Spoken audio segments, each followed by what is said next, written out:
Hello, and welcome to Fempreneur True Confessions podcast. We're laughing because we started recording, but it hadn't started recording yet. So, anyway, welcome. Welcome to our shit show. Welcome, everyone. All right, let's try this again. I guess it's good that I messed up there and not now, right? We're going to do this. So I am Laura. Hi, everyone. And I am the owner of ODAA Virtual Assistant Agency. My nickname is Oda, and so that became a question today. Yes. And we are a small agency that is here to help small businesses grow and be confident in that growth. We love to help our businesses really just focus on what they're good at and in their superpower and help out behind the scenes. So getting help with the tasks and the things that go on a day-to-day basis.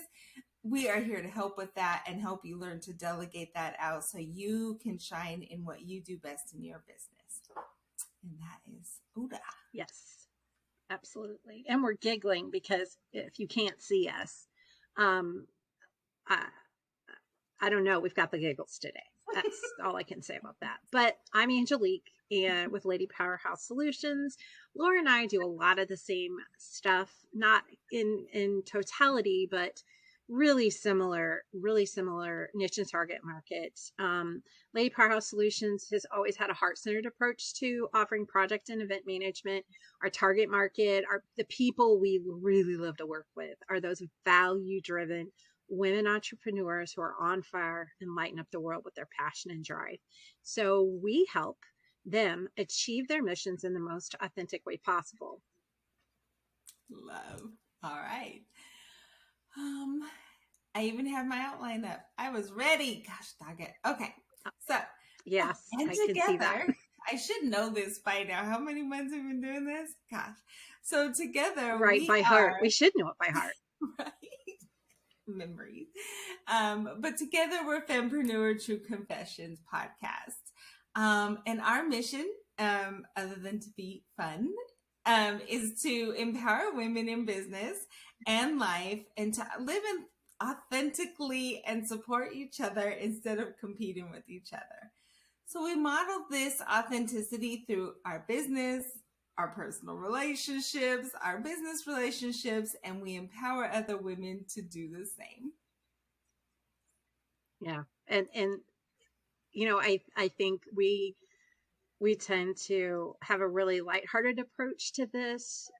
Even though I think it's really serious stuff. So we tend to approach it with a little bit of lightheartedness because, you know, honestly, in the space that we're in, the female entrepreneur space, it's really sometimes hard to normalize what it looks like, right? To be a female entrepreneur and normalize the struggles that we all have. So the goal of the podcast was to share those lessons and to lift other women up, not tear them down, normalize what it looks like when women succeed at supporting each other and building each other up, and encouraging each other to use our gifts and passions to fulfill our life's calling. So really, this is about building community and maintaining and growing a sisterhood that believes in the abundance mindset, sharing our struggles, and helping each other rise to our highest potential. And our guests today, you know, there's always the pregame, right? We get in the green room, we walk them through what we're going to do, and she's already cutting up with us and stuff. So this is going to be a great podcast, I can tell right now. Do you want to introduce her, Laura? Absolutely. So today we introduce Roslyn, or Rose. And she is from Australia, so we're going to love the accent the whole way through. She's Australia based and is a travel advisor. She's a business strategist who's been in the travel industry for over 15 years. She is now the founder of Travel Agent Achievers, and this is where she educates and mentors other travel consultants to grow their business and put in place systems and processes that will accelerate their business and ultimately enhance their clients' experience. She educates her community through live events, courses, and masterminds. She is also the host of the Travel Agent Achievers podcast. And Roslyn lives in New South Wales, Australia, with her husband and son. And in her spare time, she loves to explore new places. So wonderful. Welcome. Welcome, Roslyn. Hi, Roz. ladies. Hi, Roslyn, Rolls. Rose. Yeah, I get all sorts of things, and I honestly don't mind. Here in Australia, we would just say, "Hey, mate, how you going?" So you can call me I love mate it. if you want. It's totally fine. We are now mates. I will officially bestow that title on you. We are now Oh my officially gosh, mates. that's awesome. Yeah. Remind me, Laura, to put that in the show notes. We're officially mates. So I wanted to say too, I do like your background. I have a thing for maps. I collect them. I used to have a big one on my wall. I loved looking at them. And I have 6 grandchildren. At one time, we had several living with us, and they, when they come to me with questions, I was able to point at the map and go, "Oh, this is where we are, and that's where they are," or whatever. So I just love that. I know, Rosalind, you mentioned in the green room, it is 5 a.m. there, and my ass would not be up at no 5 a.m. for a podcast. So kudos to you. Oh, how could I resist a conversation like this? My husband actually goes to the gym at 5 a.m. in the morning. So I usually feel that, get out of bed sort of action. My 8-year-old son is still asleep, and that is a very blissful thing, I think, as working parents. Any time that we can actually just focus and have a little moment to ourselves is a blessing. So unfortunately, that means 5 a.m. And I don't really like early mornings, but to be here with Not a you morning girls is person. just so nice, I have to say, because I also love your accent and I love traveling to America. I've just spent a month over there for a family holiday. I spent a lot of time in Florida. I think we spent over a week traveling around all of Florida with the family, doing some really cool stuff.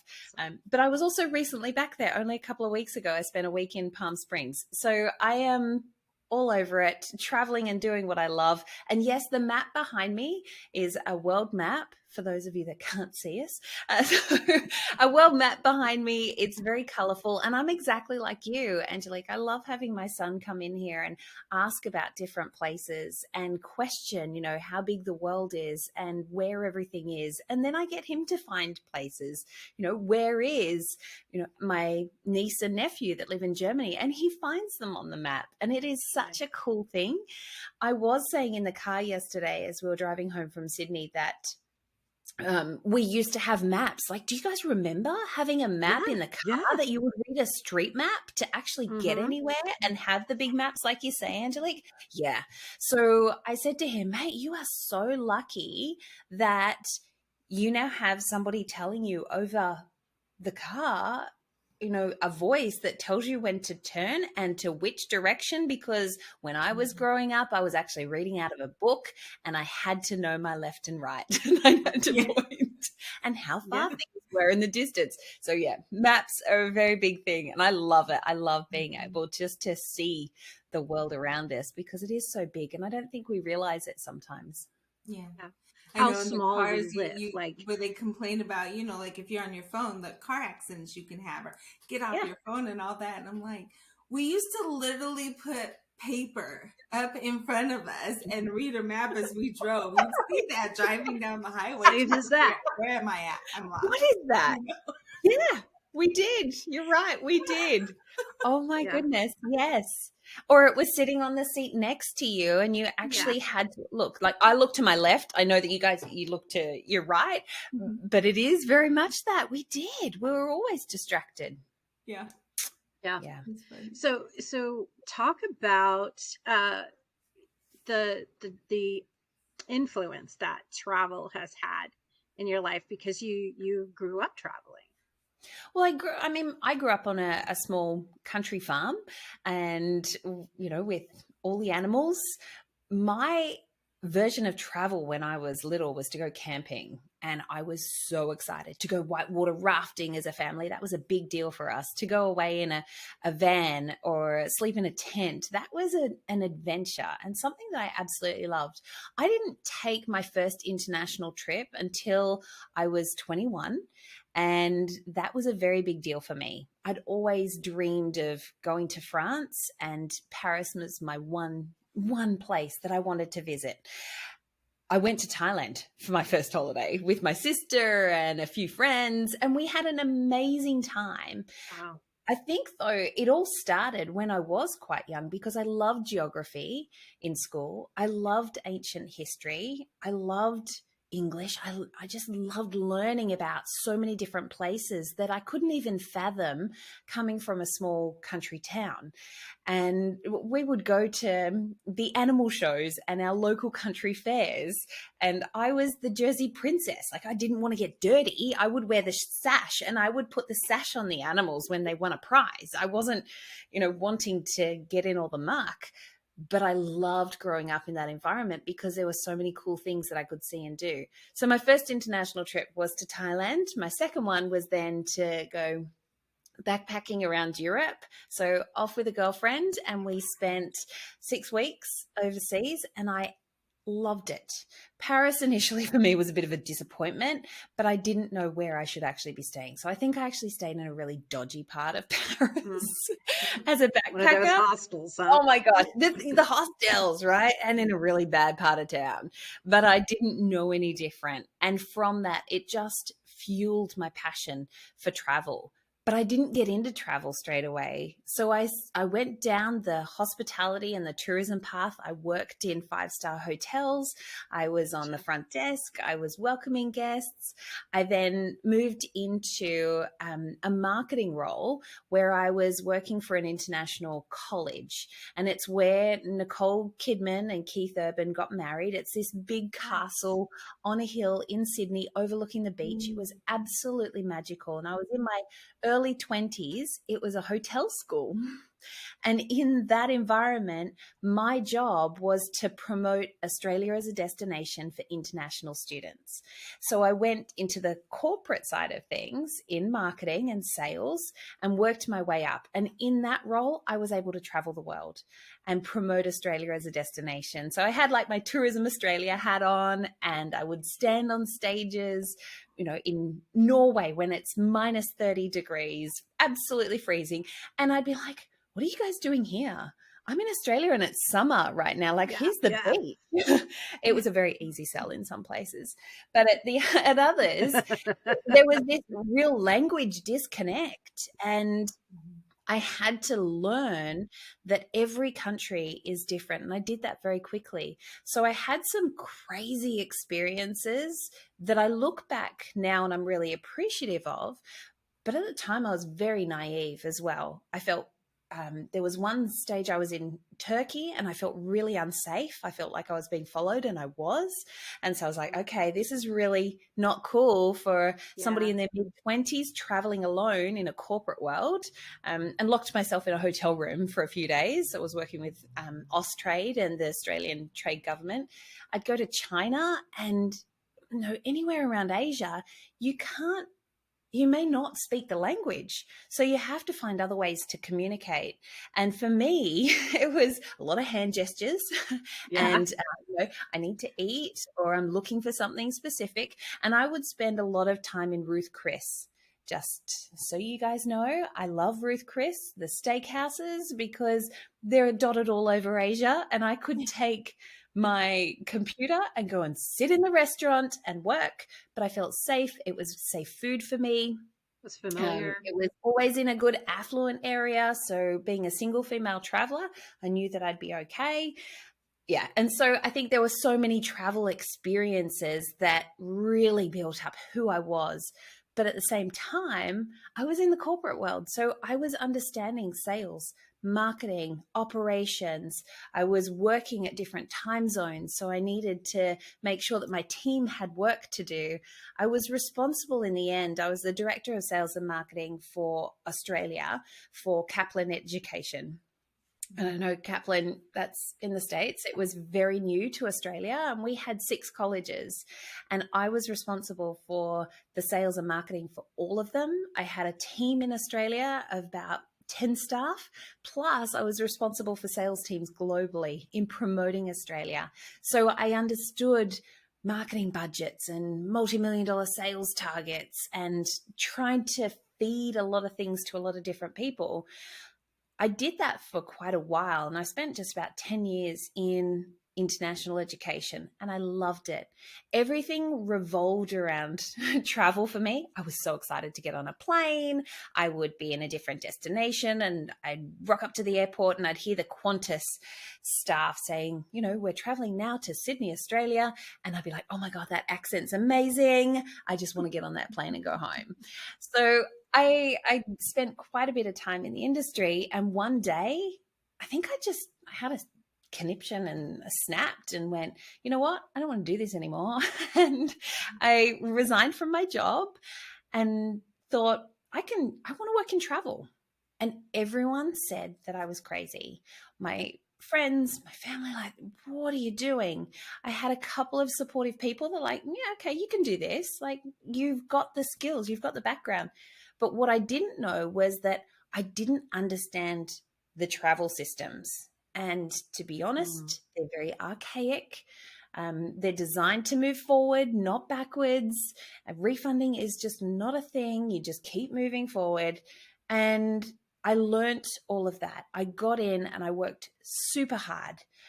I knew what my strengths were and also what my weaknesses were. And I knew that I could make it work.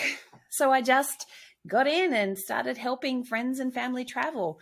Over the last 15 years, I've built a travel business that has sold anything from $500,000 of travel a year through to $2 million and anything in between. There are so many struggles, I think, when you start a small business that people don't tell you about. And I'm just grateful for a lot of the training that I had prior and what I've now done over the last 10 years. So travel has definitely been a part of my life for a very long time. I still get excited. I still get that You buzz. can tell because you're smiling the whole time that I you're just love talking. it. Yeah. And I love so, it. and then it all kind of came crashing down within a matter of weeks with COVID. Yeah, absolutely. So I was watching what was happening with the pandemic in China because I had clients that would consistently travel there. So one of my clients, he actually takes groups of people to China to do buying and, sourcing materials and those sorts of things. So I kind of had a feeling of what was going on, but in my own naivety or my own experience with not a global pandemic, but I'd been through SARS, I'd been through Ebola, I'd been through all of these things. They were contained. And so I thought it's just a few months. It's okay. We'll just contain it throughout Asia or throughout China or wherever it might be. It will be okay. We will come through this time. And then I saw it start to spread. So for me in the travel industry, I was understanding the complexities of it, but I also was a little bit ahead of the game that I knew something could potentially happen. So myself, I was traveling. I was in Japan skiing with family when that was in January. I then traveled to India and then I came home. It was March that the world actually closed down. And at that time, I had clients that were all over the world. But I knew from my experience what needed to be done to bring everybody home safely, get them to the places that they needed to go. And I see that as one of my own superpowers. Like you guys have your own as well. And I heard you say that before, Angelique, about your superpowers that, I have my own. And I know that if the shit hits the fan and there is a problem, I know that if my clients call me, I can get them out and I can make sure that they are calm, that they are safe. And I've handled situations all over the world that scare me and give me goosebumps. And I'm like, how is that even possible? But I think as humans, some of us have traits that we can actually remain cool and calm under pressure to go, all right, let's just deal with this. How do we problem solve it? And that's a really big thing. I think that any entrepreneur needs to have that you got to remain cool and calm and find a I agree. solution. We're solutions based. We're not scaremongering or freaking out and then throwing all of our toys out of the playpen. No, So you mentioned you lost 90% of your revenue in a matter of yeah. weeks. Oh yeah. So after a few weeks, once you realized, okay, this is not just going to go away, um, then you had to think about, okay, how do I keep this business alive? How do I stay afloat? So how did you do that? Yeah, I had the world was closing. I had a group of 300 people that were due to travel within weeks of the pandemic really hitting globally.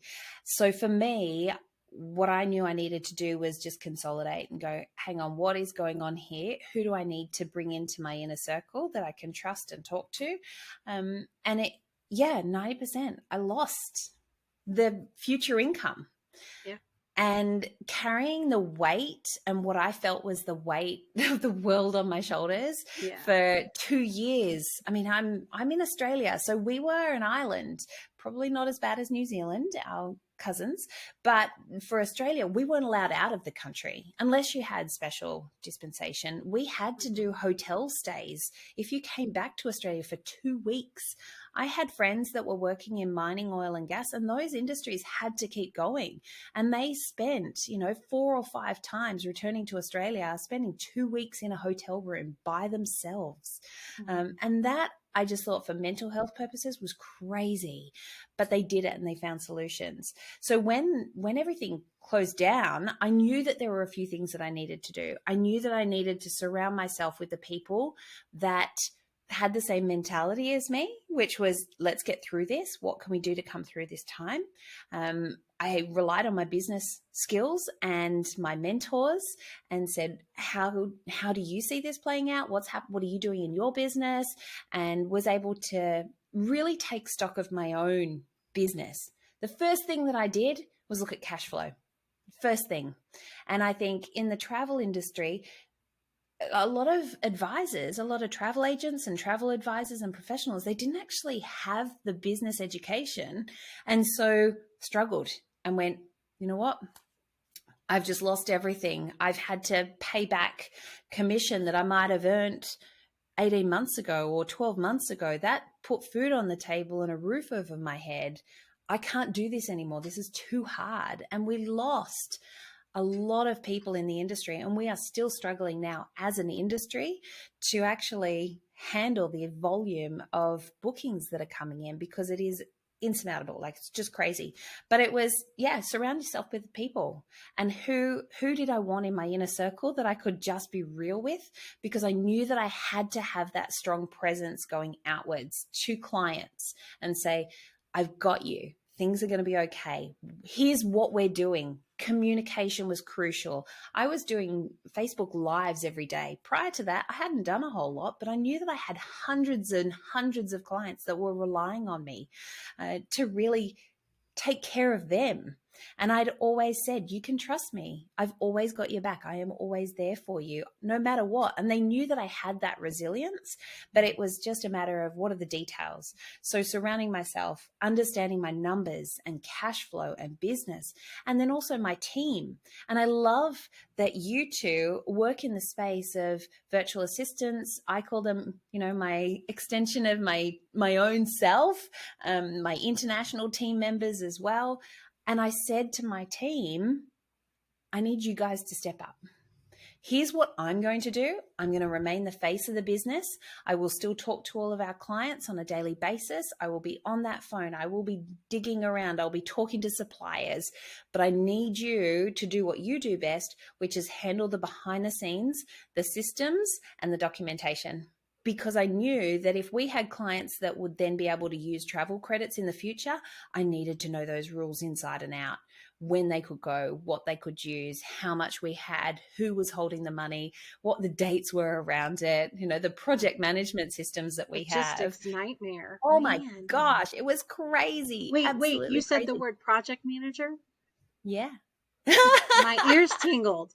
Yeah, mine too. Yes. She's a great project Project manager, for who just sure. did it for corporate. Yeah. She does in her business, and we have some of it. But Angelique her business is based in project management, so that's always just a different level of stuff when you're trying to get things figured It out. You is a know the logistics. completely different level. Yeah. Yeah.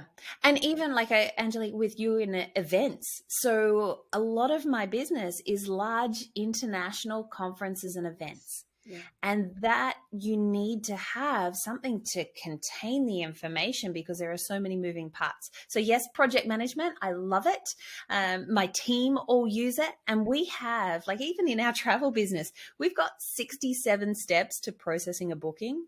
And I talk about this with travel agent achievers as well, and where I coach and mentor travel advisors.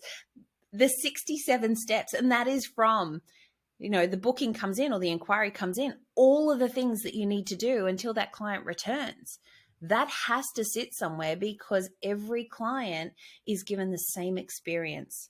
And I saw, and I still see to today, that in the travel industry, project management, it's like, oh no, we have paper files. Oh no, we manage it on emails, and that's how things get missed. And I think the pandemic has just brought about so many things. Yeah, I know you're Give me a heart cringing, attack. Laura. Laura I'm is like, cringing oh too. my Sheila. God. Oh, the heart palpitations. Yeah, but it is, and that's the reality because we haven't known any different. We have So I such have a archaic question. travel systems. Ugh, yes. I like to tell clients, I like to advise clients. Okay. And I am kind of bossy, but I like to advise clients to when they're ready to start hiring and subcontract, bringing people onto their team. They all want to hire. The first thing they want to hire is a virtual assistant. And I understand why that's a go-to. I get it. I'm not at all diminishing virtual assistants. I have several on my team that personally work for me, but it depends on the business, depends on the executive, what their needs are. And if you don't really look at those and you're hiring blindly, Yeah. then you're not going to get the most value from that person, no matter who you hire. Absolutely. And what I've found is once they really do I call it a brain dump. You just brain dump all of the things you have, a task list. And it's super easy for me because I keep all of my task lists on Asana. And so it's easy for me to go, okay. But so what I tell them to do is write it on a piece of paper or an Excel spreadsheet, Google Sheet, whatever it is. And then we go through a system of evaluating each task and figuring out really what role can do the most for you. And I'm telling you, the majority of the time, it's a project manager Yeah. Wow. type role or a project management assistant VA. You know what I'm saying? I've got a senior project manager. I've got a junior project manager. She's kind of in the wings, but she's really good at she loves doing the project management type work this VA does. So, who did you hire first? Or is that something that you look back going, yeah, you're right, I should have done that when I did it? Just curious. Yeah.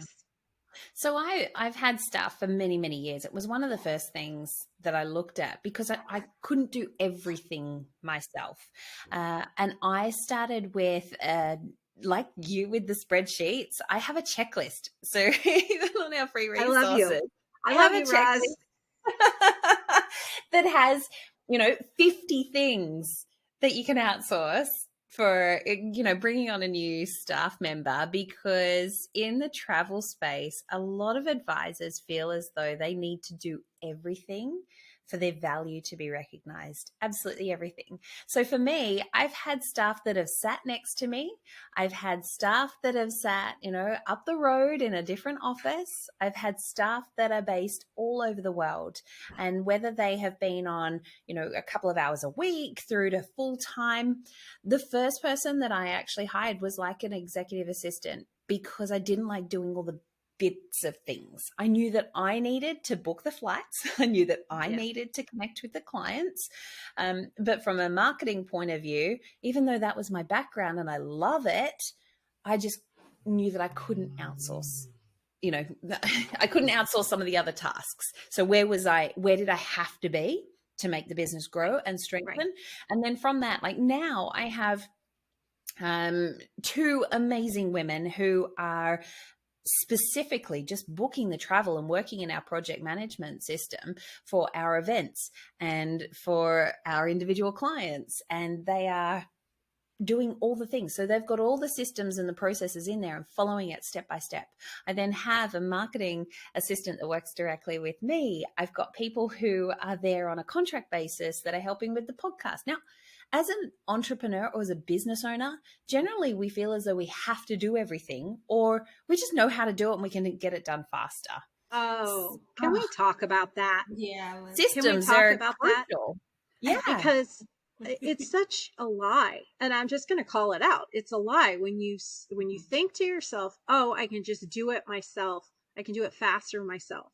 Yes, you can do it fast yourself, but you have to keep doing it each and every time. But if you take the time to show someone or teach someone else how to do that, you never have to do it again. Yeah, absolutely. And one of my it mentors, saves you. yeah, it saves you time. Yeah. But But it we saves do you a lot time. more. You need to look at. Yeah. Well, we do a lot of like, Go, Laura. what are you delegating, or what do you need to do, or should you be doing that? I get that conversation with the clients. I even have it set up on our project management tool where it goes out and it says, what are you doing right now that you should not be doing? And it just really, like that you can hand off. And it's the reminder of, oh yeah, I could give this away to my VA to do, and I could be focused on something else. So it's interesting when they're in the mix of it and they're just doing it, where I'm like, did you forget? Delegate. Oh Yeah. yeah. And that's, especially a reminder. As the tasks come up now for me, because I am so guilty of doing this, I'll dump a task into Asana. I assign it to myself, and I put it in the right project, and I put it in the right section of the project or whatever. But now the extra step is this delegatable? And if it is, it gets tagged as a delegatable task. And if I know which person or role that it goes to, I either tag it or assign it. Because one of my passions is interning. I love interning new people, helping them learn, and just nurturing relationships. It's also a requirement. If you want to be on my team, you have to intern for 8 weeks, because I made the mistake early on of not doing that. Sorry. And so now I can just hit that tag or type that tag up in Asana. And when I get a new intern and they want to do marketing or they want to do project management or whatever, I can pull that up and just go, and boom, that their list of tasks is done. All I have to do is assign it to them. So yeah. Yeah, that's cool. I take it one step further. So I actually had a mouse pad. I don't even know who uses mouse pads these days anymore. I certainly don't. But with a mouse pad, I had it next to my computer from a friend of mine and also business mentor. And it said on it, "Will you do this again?" And I thought that's a really good reminder, because as business owners, we do things over and over again. And the reason why it's on a mouse pad is so that you can then record your screen as you're doing it. Well, I need to do this again. And I just had that specific thing happen yesterday where I was training somebody and I said, hang on a second, why don't I just, whilst I'm teaching you this, I'm just going to record my screen and I will talk over the top of it. I'll then give you access to it. It goes into our project management system, but you can then come back to it. So if you're then concerned that you've missed something, you're not sure how the next step works, go to the video first. and then see if you can work it out. And I thought Yeah. that has just saved me so much time. And that's one simple example. And I think as you're building out a team, you do need to have those systems in place. So I just challenge anyone, that will you do this again? Yeah. Will you do this again? And if you say, yeah, of course, yes, of course I do my receipting every day, duh.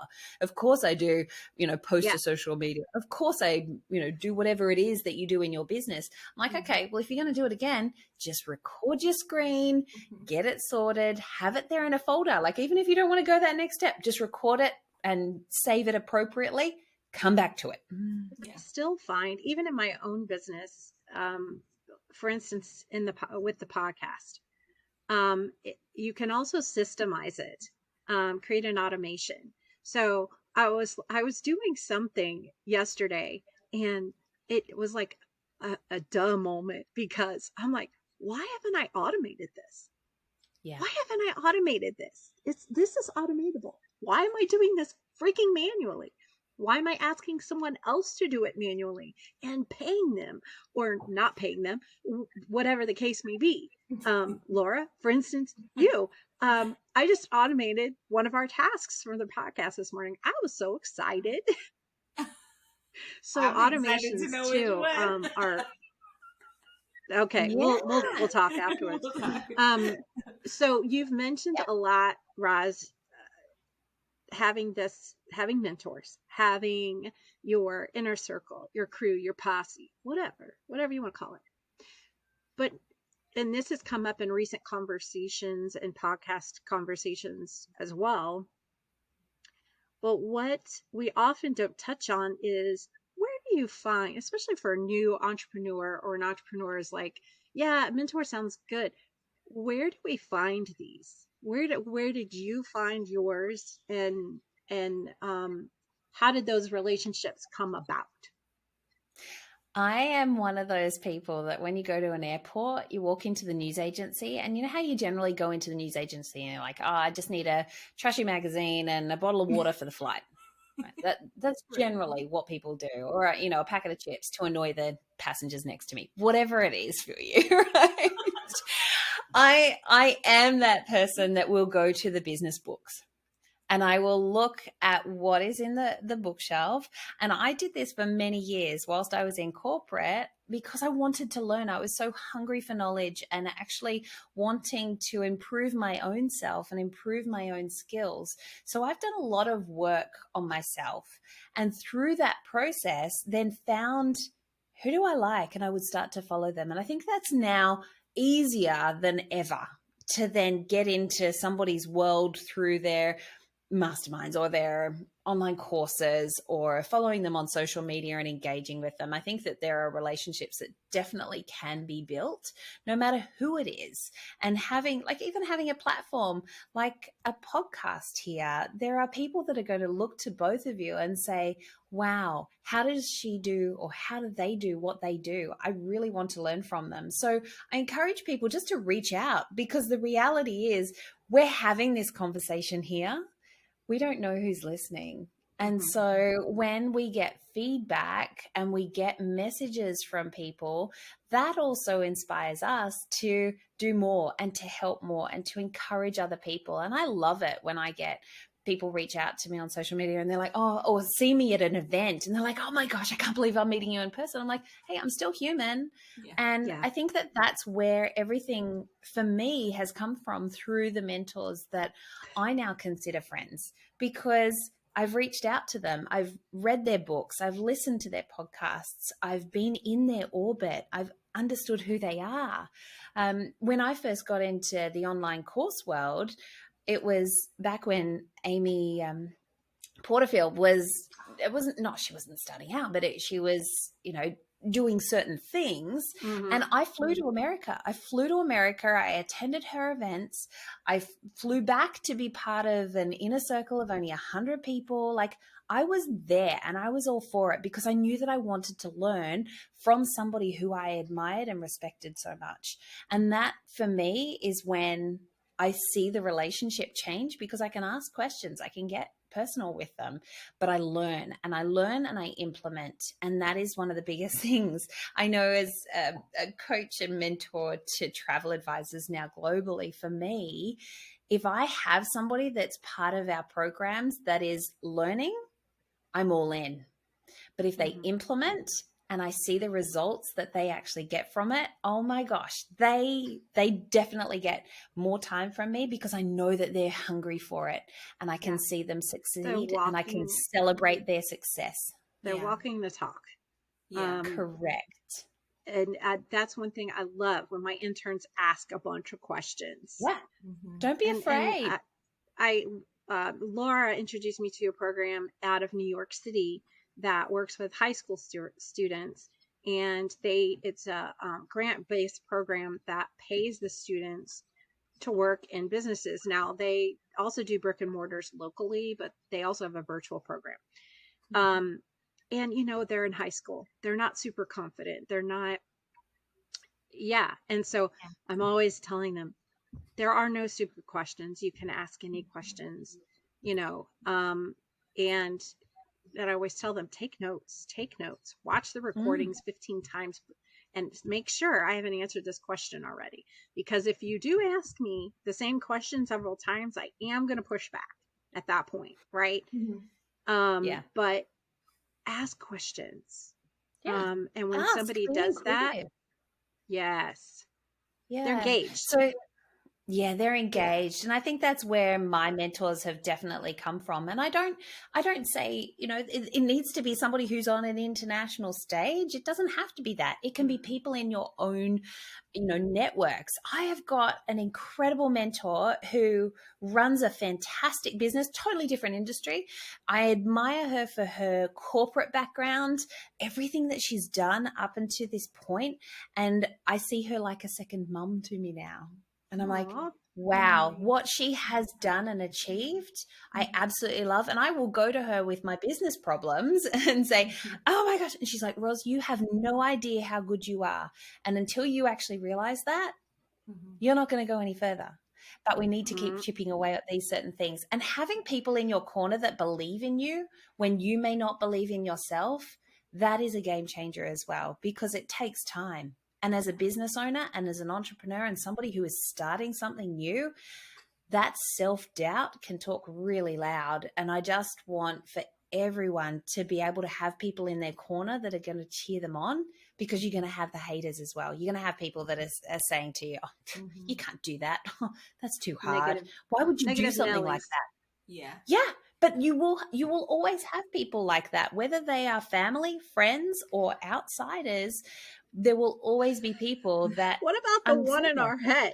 The itty bitty shitty committee in our head, Yeah, absolutely. The imposter syndrome that comes up and rears its ugly head all the time. It's a management process. And that's where I think learning, implement, surround yourself with people that lift you up and encourage you, but also are going to give you the tools and resources to improve. It's great to have somebody that's a cheerleader and going, you're amazing, that's awesome. But if they're not actually giving you, advice or information that helps you improve, you're not going to move anywhere as well. So it's a real juggle, I think. When that juggle comes in with your team, like you said, you're all in and you want to answer the questions, you do stuff. And even Angelique, when you were touching on this, it's, before I left corporate, it was, if I've answered this question before, can you please get the answer from the team? And not that I didn't want to help.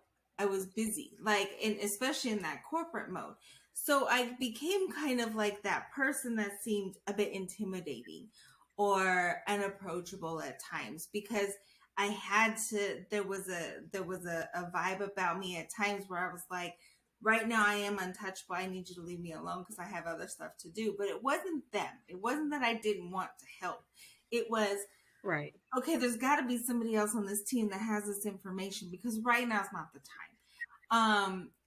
Give me a couple of days, I might have the answer for you. But, and that kind of thing. And since I always think in problem solving mode, every time my team would come to me with a problem, I always felt like I had to jump in. Let's hurry up. Let's solve the problem. We're going to have this conversation about it. So when I didn't have time for things like that, it was like, oh God, no, don't bring me a problem. Oh, because it's going to blow my brain for a while. It's that 1,000 things that rushes in and all the solutions I can think of. And me going, you didn't think of one of these kind of feel for a second. So there was always that balance where I didn't want to become the unapproachable person at work, or even in my own business, because I still have those days where I'm like, oh, today's not the day for all these questions. It's like we just have different hats that we wear, right? Yeah. Some So days we're in CEO mode, and don't interrupt me. And then there are days where full on, just come to me with it's like balls to the walls, fire hose. So what's one, and I know it's hard, just one, so not just one, but if there was something that you needed to hear, some advice that you wish someone had said to you early on in your entrepreneurial journey, or we talked about this earlier, or something that maybe you needed to hear recently to keep you going, like maybe during COVID or afterwards, what's some pivotal advice that you've received that you wish that you had heard earlier, maybe? Yeah, I think probably one of the best pieces of advice that I received, and it's back in corporate, was when I took a big step up, and it was from, like a coordinator into a management role, and even bigger and beyond that. And one of the women who was general manager at the time, she said to me, because I was preparing a big document to go to senior management, she said to me, Ros, the one piece of advice that I'll give you is know your numbers, because you'll be torn to shreds. And I was like, know my numbers? Like, I've got 600, students in a specific school right now. And she's like, yeah, you need to know all your numbers, everything. And I'm like, really? She's like, that is the one piece of advice that I'll give you. And that has stuck with me. And I think that I've interpreted it differently over the years. And especially during COVID, it was know your numbers. Like, actually get to know your cash flow. Cash flow is king. And if I didn't do that calculation at the beginning, I would have been in a world of hurt. I didn't go out and get business loans. I didn't do anything else. And I've never done that. I've always done it through my own education and my own determination to make something work. If that meant that I had to go and do some extra coaching calls or move into a different area for the time being, that was cool with me. But I knew that if I didn't understand cash flow and I didn't understand my numbers, even to a point of how much money is coming in and going out, and a budget, am I going to be able to cover all the expenses for the next 3 months or 6 months with the money that I've got coming in or that is in my bank account? I knew that I would have been in a world of hurt even more than that. And also the other piece of advice is that there are people out to help you, not hurt you. There are people who genuinely care about your success. And whether that comes from your team members or getting support through part-time virtual assistants or other areas, there are people who want to see you succeed. And I think that took me a lot of time to realize, because I thought everybody was in it for themselves. And I'm a people pleaser. I want to help everyone. I want to see other people succeed.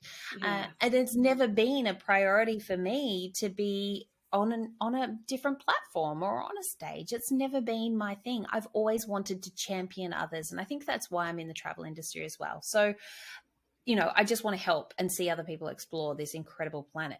So I think that's the other thing, is that there are people out there who genuinely want to see you succeed, and they will be there to lift you up and carry you when you are down, but they will also celebrate your success as you move forward as well.